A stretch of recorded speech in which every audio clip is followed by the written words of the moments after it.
Hello guys, this is my next video with Happy Holi. Wish you very happy Holi to all of you. आप सभी को happy Holi. और आप सब इस हैप्पी होली में ऐसे ही हैप्पी रहिए पूरे पूरे साल और आने वाले नेक्स्ट ईयर तक आप लोग बहुत खुश रहिए और भी ज़्यादा खुश रहिए। अपनी लाइफ में कुछ अपनी सक्सेस को अचीव करिए और कुछ ऐसा करिए जो आज तक कभी किसी ने नहीं किया हो। इनफैक्ट आप कुछ अलग करिए जो आप कर सकते हो, जिस भी लेवल तक कर सकते हो, बट जो भी करिए खुश होकर के करिए। आज की इस वीडियो के स्टार्ट होने से पहले मैं अब हर अपनी वीडियो में आपको एक छोटा सा एक मोटिवेशन दूंगी हर रोज़ और हर दिन। होपफुल कि ये किसी ना किसी की लाइफ में कभी ना कभी ये छोटी छोटी बातें, जैसे मुझे दूसरों की बातें कभी ना कभी माइंड में, कहते हैं ना कि कोई ना कोई बात घर कर जाती है, उसी अकॉर्डिंग मेरे माइंड में भी कभी कभी किसी की बातें मुझे बहुत अच्छी लग जाती है, तो उससे बहुत बड़ा चेंज आ जाता है लाइफ में। तो आज मैं आपको बताऊंगी कि कभी भी अपना या फिर अपने घर में किसी से अपने बिहेवियर को लेके कभी भी कंपैरिजन ना करिएगा। क्या होता है कि कभी कभी हमें ये लगता है कि जिस अकॉर्डिंग हम सोच रहे होते हैं उससे अपोजिट हमारे घर में कोई हमारा भाई बहन या हमारे पेरेंट्स सोच रहे होते हैं। तो ऐसा नहीं है कि उनकी थिंकिंग रॉन्ग है या फिर हमारी थिंकिंग सही है, या फिर हमारी थिंकिंग रॉन्ग है उनकी थिंकिंग सही है। नहीं, सबका अपना अपना स्टैंड पॉइंट होता है, सब अपने अपने स्टैंड पॉइंट से सब कुछ देखते हैं। तो कभी भी अपने आप को उनसे कंपेयर ना करिए। अगर किसी में भी आपको कुछ भी अच्छा दिखता है या फिर उसने कुछ भी अच्छा करके सक्सेस अचीव किया, लाइफ उसकी बहुत बेटर है, रिलेशनशिप बहुत अच्छे हैं, उसकी पढ़ाई, इवन हम यहाँ पढ़ाई की बात करें तो हम पढ़ाई देखते हैं, तो उसने अपनी पढ़ाई में अगर कुछ अच्छा अचीव किया है तो प्लीज़ उससे सीखिए। कुछ ना कुछ तो ऐसा है ना जो वो आपसे अच्छा करता है और वो आपसे शेयर नहीं करता, तो आप मतलब इनडायरेक्टली भी उससे पूछ सकते हैं। तो थोड़ा सा क्या करिए, अपने आप को कंपेयर ना करिए कभी भी किसी से भी, किसी भी फील्ड में, चाहे वो आपका रिलेशन हो, चाहे वो आपके फ्रेंड्स हो और चाहे वो आपकी फैमिली हो। हम क्या करते हैं, ज़्यादातर अपने फ्रेंड्स के साथ कंपैरिजन करते हैं क्योंकि हम बचपन से यही चीज़ देखते आते हैं। एक दिन ऐसा होता है जब हमें अपनी लाइफ में अपने खुद की ड्रीम को आइसोलेट करना होता है, तब हम वो नहीं कर पाते क्योंकि हम अपने फिर फ्रेंड्स को, रिलेटिव्स को देखने लगते हैं, और जब हम ये कंपैरिजन करने लगते हैं तो हमारे अंदर इनफीरियरिटी कॉम्प्लेक्सेस डेवलप्ड होने लगते हैं, जिसकी वजह से होता क्या है कि हम अपनी लाइफ में जो हमारे अंदर का पोटेंशियल होता है, जो हमारा सोल का पोटेंशियल होता है, जो हमारी यूनिकनेस होती है, हम उसे खुल करके बाहर एक्सप्रेस नहीं कर पाते हैं। और जब हम इसे करने की कोशिश करते हैं तो हमारा जो माइंड है वो हमें रोकने की कोशिश करता है, क्योंकि उसके बचपन से ही उसी कंपैरिजन की आदत पड़ चुकी होती है। और हम जैसे कुछ करने चलते हैं तो हम पीछे देखते हैं कि अरे मेरा फ्रेंड तो ऐसा नहीं कर रहा, मेरे फ्रेंड्स में तो ऐसा नहीं है, मेरा फ्रेंड तो ऐसा नहीं करता है, तो मैं भी ऐसा कैसे करूँ। मतलब हम इतना ज़्यादा अपने फ्रेंड को अपनी लाइफ में इन्वॉल्व कर लेते हैं या फिर किसी भी रिलेटिव को अपनी लाइफ में इन्वॉल्व कर लेते हैं कि हम उसकी तरह बन जाते हैं, और हम सोचते हैं कि हमारे अंदर ये खराबियाँ हैं तो हम उससे अपना कंपैरिजन करने लगते हैं। ये जो भी मैं कुछ बोल रही हूँ ना, ये ऐसे नहीं बोल रही कि मैंने भी कहीं मोटिवेशन में सुना, नहीं, ये मैंने फ़ील किया है और अपने ऊपर मैंने एक्सपीरियंस किया है, इसलिए मैं बोल रही हूँ। तो अभी भी अगर आप अपना कंपैरिजन किसी से भी करते हैं, वो हमें पता होता है कि हम अंदर ही अंदर क्या क्या कर रहे होते हैं। तो प्लीज़ बैठिए, साइलेंटली बैठिए, अपने आप को ऑब्ज़र्व करिए। अगर ऐसा कहीं भी किसी भी कॉर्नर पे, चाहे रिलेशनशिप, चाहे आपकी कोई भी हैबिट है, उसे चेंज करना हो, तो आप अपने आप को दूसरे से कंपेयर करने लग जाते हैं। ऐसा हमारा माइंड का डिफ़ॉल्ट सेटिंग होता है कि हम अपने आप को दूसरे से कंपेयर करते हैं। तो कंपैरिजन क्यों करना, हम खुद ही यूनिक हैं, हर किसी प्रॉब्लम का अपनी ही प्रॉब्लम में सॉल्यूशन होता है, तो हम सॉल्यूशन ढूंढें ना। और हाँ, ऐसा नहीं है कि अगर हम पहले कंपेयर कर रहे हैं तो हम अपने फ्रेंड को छोड़ देंगे तो कंपैरिजन दूर हो जाएगा, ऐसा नहीं है। रिलेशनशिप रखना है, एक बेटर रिलेशनशिप, एक अंडरस्टैंडिंग रिलेशनशिप, या फ्रेंड की बात हो, चाहे रिलेटिव की बात हो, चाहे अपने भाई बहनों की बात हो, सबसे मिलजुल के रहना है। बट क्या करना है, अपनी यूनिकनेस को हमेशा अपने साथ रखना है। दूसरों से किसी प्रकार का कोई कंपैरिजन हमें नहीं करना चाहिए। अभी मैं बोल रही हूँ तो ऐसा लगता है कि अरे ये क्या है, लेकिन मैक्सिमम केस यही होता है कि हम अपनी लाइफ में आगे नहीं बढ़ पाते क्योंकि हम वही कंपैरिजन बचपन से देखते हैं और वही हम कंपैरिजन खुद भी करते हैं। तो प्लीज़, अगर आप लोग एक दूसरे से कंपैरिजन करते हैं तो ना करिए, क्योंकि अगर आप छोटा मोटा भी काम करते हैं और अपने आप अपनी मर्ज़ी से करते हैं, अपने डिसीज़न से करते हैं, तो आप बहुत बड़ी सक्सेस अचीव करते हैं। छोटा ही काम हो बट अपने आप करिए, बिना किसी से कंपेयर किए करिए और अपने आप को यूनिक समझिए। अगर आपकी लाइफ बहुत बुरी है, आपको ऐसा लगता है कि बहुत बुरी है, तो ऐसे भी लोगों को देखिए जिनकी लाइफ आपसे भी ज़्यादा बुरी है। तो मतलब कंपैरिजन करने का कोई सिचुएशन ही नहीं होता, क्योंकि आपकी सिचुएशन दूसरी है, दूसरे वाले की सिचुएशन दूसरी है, तो कैसे आप कंपैरिजन कर सकते हैं। बट हाँ, एक चीज़ हो सकती है जो कि आप लर्न कर सकते हैं, आप उनकी सिचुएशन से कुछ सीख सकते हैं। जैसे कि कभी आपकी लाइफ में वो सिचुएशन क्रिएट हो, तो हाँ, आपने वहाँ से सीखा है, तो आप वहाँ से काफ़ी जल्दी ग्रो कर सकते हैं। तो आज इस होली के अवसर पे मैं सिर्फ इतना बोलूँगी कि किसी से अपना कोई कंपैरिजन नहीं, सिर्फ आप अपने एम की तरफ, अपनी हेल्थ की तरफ, अपनी फैमिली की तरफ, अपने फ्रेंड्स की तरफ हर चीज़ करिए। हर चीज़ों को टाइम टाइम टू समय दीजिए। स्टडी को अपने एम पे रखिए, क्योंकि आपका लाइफ टाइम है और आपको सबसे पहले यहाँ पे अपने फ्यूचर को बनाना है। जब आपके पास आपका फ्यूचर होगा, आप फाइनेंशियली स्टेबलिश्ड होंगे, तभी दुनिया आपके साथ खड़ी होगी। एंड अदरवाइज़ ना फ्रेंड्स, ना फैमिली, ना आपके भाई बहन, कोई भी आपका साथ नहीं देगा। ये थोड़ा कड़वा है बट सच है, इसे हमें समझना चाहिए। सो होपफुल कि ये आपको समझ में आया होगा। प्लीज़ इसे अपनी लाइफ में फॉलो करिएगा। सो मेरे ख्याल से ये मुझे ये बताना चाहिए था, इसलिए मैंने आपके साथ ये अपना एक्सपीरियंस शेयर किया। अब मैं आने वाली हर वीडियो में अपने 3 से 4 मिनट आपके साथ कुछ ना कुछ एक्सपीरियंस शेयर करूँगी। हो सकता है फ्यूचर में कभी आप इस बातों को सुने तो कहीं ना कहीं ये चीज़ें आपको टच कर सकती हैं, मे बी, तो आपको हेल्प मिल सकती है। तो आइए आगे बढ़ते हैं। आज हम देखने वाले हैं जो हमारा पार्ट रह गया था। पहले मैंने बायोम के बारे में बताया था, तो हम टेम्पलेट ग्रासलैंड पढ़ रहे थे। तो टेम्पलेट ग्रासलैंड में हमने वेजिटेशन वगैरह कवर किया था। तो एक हमारा बचा था सॉइल की कंडीशन हमारी बची हुई थी, तो हमें सॉइल की कंडीशन के बारे में स्टडी करना है। क्लाइमेटिक कंडीशन हमने देखा था, ठीक है। तो आइए देखते हैं सॉइल की कंडीशन, ठीक है।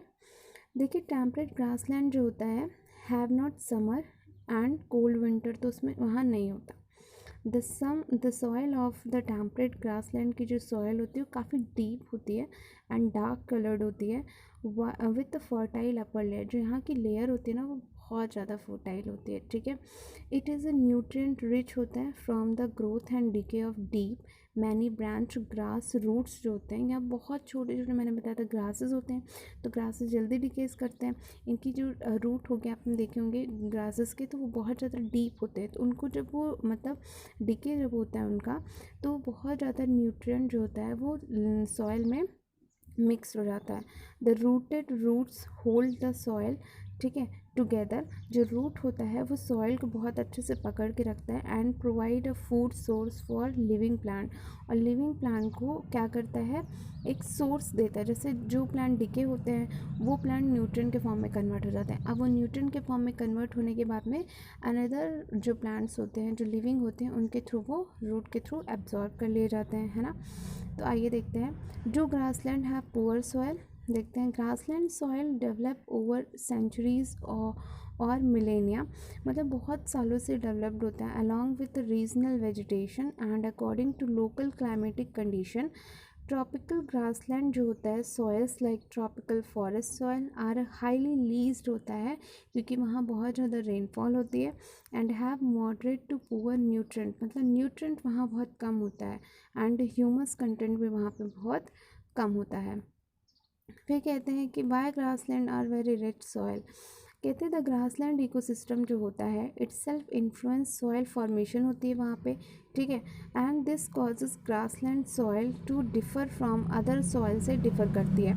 Nature of grass litter and its pattern of decomposition जो होता है commonly result in the development of dark organically rich upper soil का फॉर्मेशन। मतलब जितना ज़्यादा डिकम्पोजिशन होगा उतना ज़्यादा न्यूट्रिएंट बनेगा, जितना ज़्यादा न्यूट्रिएंट की एक्यूमुलेशन इकट्ठा जितना ज़्यादा होगा न्यूट्रिएंट, उतना ही ज़्यादा वह डार्क इन कलर्ड होगा। तो जो अपर सॉइल लेयर होती है काफ़ी डार्क होती है, मीन्स ब्लैकिश लेयर होती है, जिसे हम ब्लैक अर्थ कहते हैं। इसे आप लिख सकते हैं ब्लैक अर्थ के नाम से जानते हैं, या फिर चरमोजन या फिर मोलिसॉल कहते हैं। तो यहाँ पे जो दो टर्म न्यू है, चरमोजन और मोलिकॉल, ठीक है। मोलिसॉल है और चरमोजन है, ये दोनों टर्म पूछा जाता है कि मोलिसॉल और चरमोजन कहाँ मिलते हैं, ठीक है। तो कि अगर हम बात करें layer that can reach 300 millimetres below the surface, surface के 300 मिलीमीटर तक मिलीमीटर तक ये देखने के लिए मिलती है। फिर कहते हैं कि हम बात करने वाले हैं temperate grassland have hot summer and hot summer होता है और कोल्ड विंटर होता है इधर, ठीक है। The soil of the temperate grassland is a deep and dark with a fertile upper layer, ठीक है, न्यूट्रिएंट रिच होता है ये, ठीक। और ये शायद हमने ग्रासलैंड देख चुका है। देखते हैं इकोनॉमिक इम्पोर्टेंस के बारे में स्टडी करते हैं यहाँ पे। कहते हैं ग्रासलैंड बायोम जो होता है are important to maintain the crop of many domesticated and wild herbivores जो होते हैं, जैसे horse, mule, ass, cow, pig, sheep, goat, buffalo, camel, deer, zebra. इन हार्बिवोर्स जो एनिमल होते हैं, हार्बिवोर्स एनिमल के लिए क्रॉप की जो मेंटेनेंस होती है उसे बना करके रखते हैं, etc, which provide food, milk, wool and transportation to man, जिसकी वजह से क्या होता है कि इकोनॉमिक इम्पॉर्टेंस है। ये ग्रासेस जो हैं वो हार्बिवोर को मिलती हैं और हार्बिवोर हमारे ह्यूमन के यूज़ के लिए होता है, क्योंकि वो ट्रांसपोर्ट करते हैं पर्टिकुलर सब्सटेंस को, या फिर हमें वूल उनसे मिल जाता है, मिल्क मिल जाता है, फूड मिल जाता है, मीट मिल जाता है।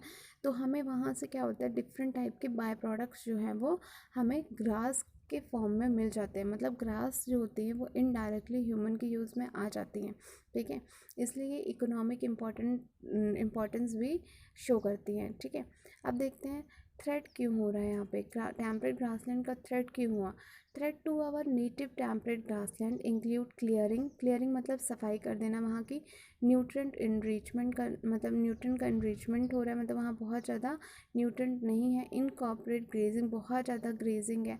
अल्टर्ड बर्निंग प्रैक्टिसेस, मतलब जो जैसे कि हम कभी कभी क्या होता है जला देते हैं ना, बर्न कर देते हैं क्रॉप को, तो वहाँ पे पहली बात तो पोल्यूशन हो जाता है, और दूसरी बात जो वहाँ पे अर्थवॉर्म वगैरह सॉइल में होने चाहिए, जैसे फार्मर फ्रेंड कहता है जिनको होना चाहिए, उनकी डेथ हो जाती है, ठीक है। नेगलेक्ट फ्रेगमेंटेशन, ठीक है, नेगलेक्ट करना मतलब निगलेक्ट और फ्रेगमेंटेशन हो जाना, tree planting and the invasion of exotic weed species. Weed species यानी बाहर से कोई स्पीसीज लाए उसे यहाँ पे ला के प्लांट कर दिया, लाइक सिरेटेड टसॉक और अफ्रीकन लव ग्रास, ठीक है। अगर अफ्रीकन लव ग्रास को हम अपने इंडियन दूब ग्रास के साथ रखते हैं तो वो एक्जॉटिक है, तो वहाँ पे जो इसका रीज़न होता है अफ्रीकन लव ग्रास का, कि बहुत ज़्यादा फ्लरिश कर जाता है, और जो दूब ग्रास होती है वो क्या होने लगती है, धीरे धीरे डीके करने लगती है। सेंट जॉन्स वॉर्ट और फैलरिस, ये क्या है, ग्रासेस के एग्जाम्पल है जो एक्जॉटिक वीड स्पीसीज होती है, एक प्रकार की वीड है ये।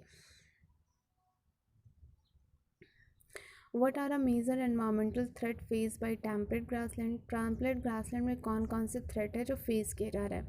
The temperate grassland biome face various environmental threat, namely drought, सूखापन, फायरिंग हो जाती है, कन्वर्जन होता है फार्म लैंड का ह्यूमन के थ्रू, ठीक है। और drought is an environmental problem, सूखा पड़ जाता है to temperate grassland due to the climate of the biome के क्लाइमेट की वजह से काफ़ी ज़्यादा वहाँ पे सूखा पड़ जाता है, ठीक है। देखिए यहाँ पे क्या होता है, अगर हम सॉइल की कंडीशन की बात कर रहे थे, तो जो सॉइल की कंडीशन होती है ना यहाँ पे, तो आप लिख सकते हैं इसे, जो ये ब्लैक कलर होता है वो इसलिए होता है क्योंकि वॉल्केनिक इरप्शन यहाँ बहुत होते हैं, और ग्रासेस का जो डिकम्पोजिशन होता है, और फिर जो यहाँ पे ग्रेजिंग वगैरह जो होती है, ऑर्गेनिक मतलब जो यहाँ पे डिकम्पोजिशन होता है ग्रासेस का, तो ऑर्गेनिक मटेरियल जो होता है सॉइल में वो काफ़ी ज़्यादा रिच कर जाता है। और जो ये सॉइल ब्लैक इन कलर होता है, ये वॉल्केनिक इरप्शन मतलब ज्वालामुखी के फटने की वजह से भी देखा गया है। ग्रासेस या फिर नेचुरल वेजिटेशन की अगर हम बात करें तो इंडियन ग्रास, बफेलो ग्रास और व्हीट ग्रास ये एग्जाम्पल हैं कुछ ग्रासेस के, ठीक है। सॉइल मॉइस्चर जो होता है डिसाइड करता है to how the decomposition of material takes place. जितना ज़्यादा सॉइल मॉइस्चर होगा, अभी हमने पढ़ा था क्यों मतलब इसका जो नंबर है वो क्यों डिक्रीज़ कर रहा है, क्योंकि वहाँ पे रेनफॉल नहीं होती ज़्यादा, है ना, ड्रॉट पड़ जाता है। तो ड्रॉट इसका रीज़न यही है कि जब सॉइल मॉइस्चर नहीं होगा तो जो डिकम्पोजिशन होगा वो बहुत कम होगा, ठीक है। और देखिए यहाँ पे थ्रेट क्यों हो रहा है, ये ह्यूमन की वजह से कुछ ज़्यादा थ्रेट